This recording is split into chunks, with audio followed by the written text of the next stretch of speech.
campaign prepares an amazing table, but multiplayer is your meal.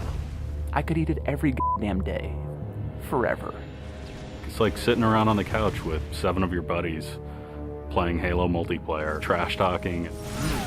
2 men enter, the better man leaves. The lesser man is respawning, and that's Halo.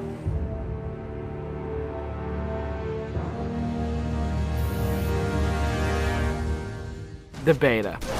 It's super important to have these like big ticket like milestones that sort of force a bunch of wishy-washy designers to get their shit together. So for the multiplayer team, it is absolutely a test of all the stuff we've been doing. Destination. I'm really terrified about what people are going to say. The public beta is where it all comes together. Beat the shit out of our code, come break our cookie system, come try to, like, it's a great security test. Maybe they're going to find new glitches that we can fix. That's why I'm like, please, find new glitches, find new glitches. We made a bunch of changes in Reach that are pretty significant. For multiplayer, especially, there's a lot of people who are super passionate about the features that we put into it. The DMR is absolutely an awesome, worthy successor to the battle rifle. You kind of get control over how accurate your shot is going to be. If you're spamming that trigger as fast as you can fire it, it's going to go kind of wild. If you're trying to like hit a guy really, really far away, then you have to slow that down.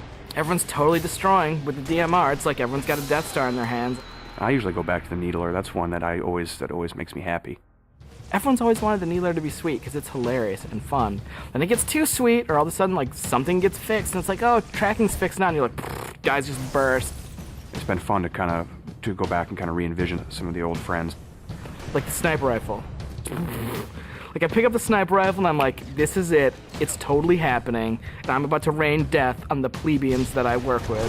Overkill. And I'm like, yep, it's back. The Covenant focus rifle is awesome because it's like that Sentinel beam from Halo 2. But now it's a sniper weapon. When the pistol started to come back, it was insane. It was so awesome. I'm super excited to see what people do with armor abilities. It totally changes the game. You've got this secret weapon in your back pocket that's your fourth leg of fun. What do you want to be? Like invisible? Do you want to fly? Do you want to turn to stone? With Reach, you've got guys in jetpacks flying around, invisibility guys just showing up. It's kind of a give and take between us and Sage and Josh trying to figure out like what's that perfect balance with all the new stuff. There's a lot of that goes on. They're like, shh, don't tell Sage, he'll nerf it. You're juggling plates, right? You're just sitting there spinning the plates, and occasionally one starts spinning, you're like, ah! And you're like, make Invis more powerful.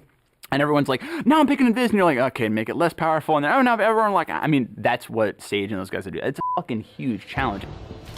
We don't ever want to create one super weapon that works in all cases, because that tends to make the game fairly dull. It's really up to the player to decide how do they want to play on a particular map. It's a choice.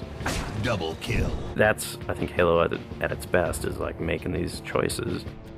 You start the game, and immediately you get to choose a loadout. You're making a single selection that includes your armor ability and your weapon.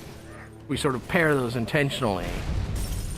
It breeds this smarter combat.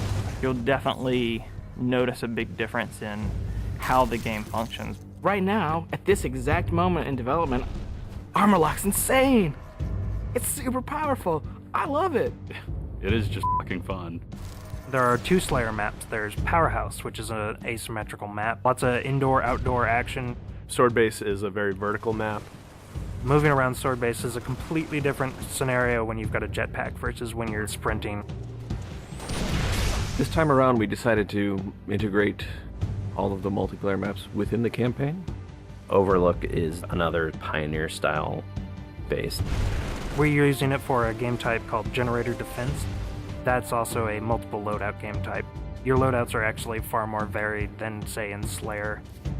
Boneyard is our largest map we've ever done in multiplayer. It's definitely the most complicated multiplayer space we've ever tried, and it's also a new game type. Invasion is this big team battle.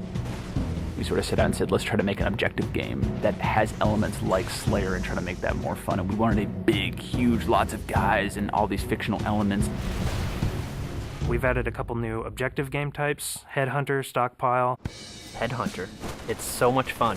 Like seeing a dude pick up skulls and then you cap him and seeing skulls fly out of his body, and then the mad dash to pick those things up. And there's a lot of tension as you're amassing skulls. It's the risk reward of gathering up a lot and banking all at once, or just doing it one at a time and not being a big target. Headhunter.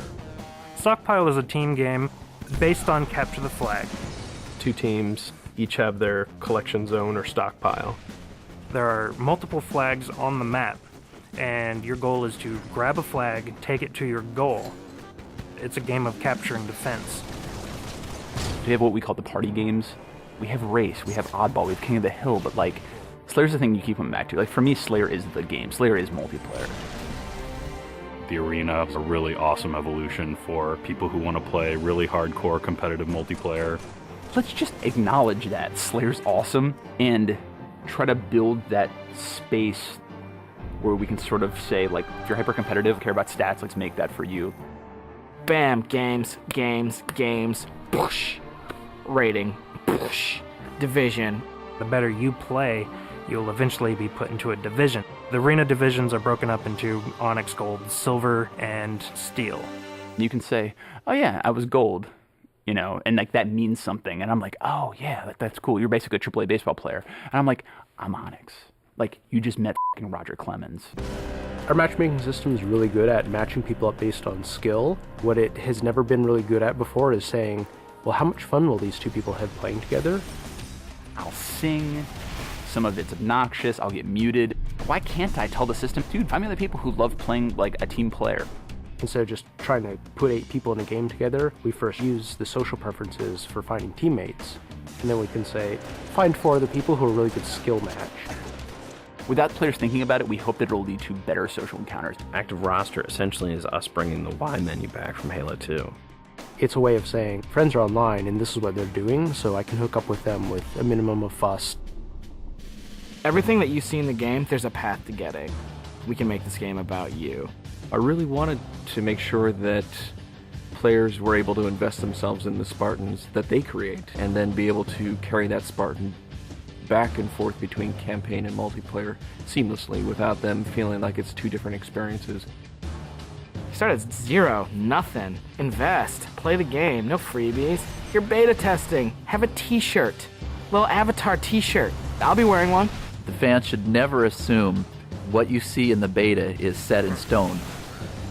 What's working about Powerhouse? The jetpack is practically crying out for abuse. Is Rocket Spawn open?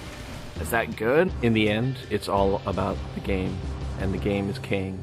There's that magical step in the process, like it stops being software, and all of a sudden it's more like this thing. I'm playing with my friends having a beer. It's awesome.